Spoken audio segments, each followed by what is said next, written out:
So let's prove this theorem. So what we have is that the length of the union of two sets, which is really just appending two lists together, is equal to the length of the first one plus the length of the second one. Okay, so why should this be true?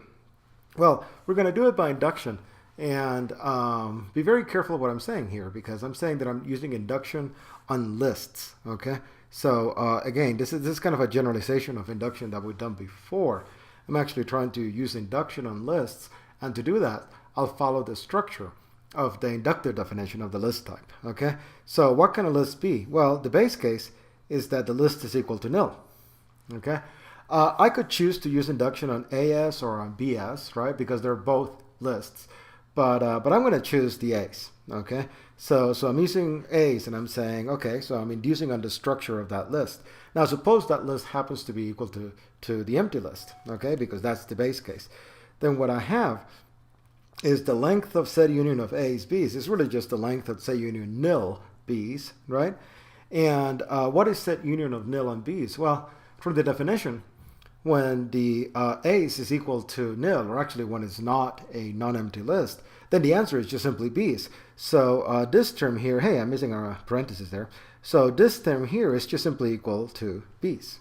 Okay, so exactly what is the length of B's?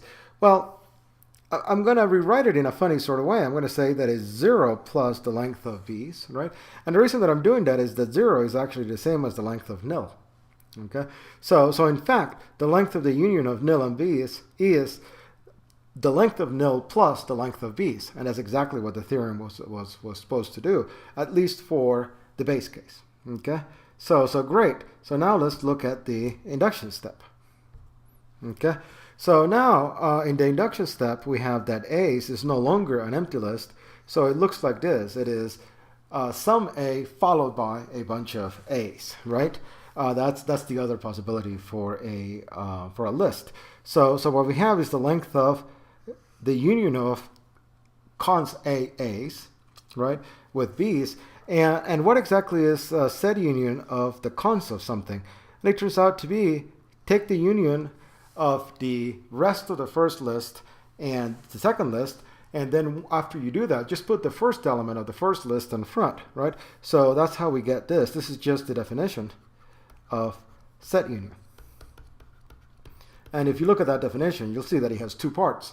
When A's is nil, in which case the answer is B's, and when A's is not nil, in which case it is cons, the first of A's, and then, cons that to the union of the rest of A's and B's, which is what we have.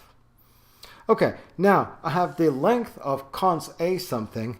This just follows from the definition of length, okay?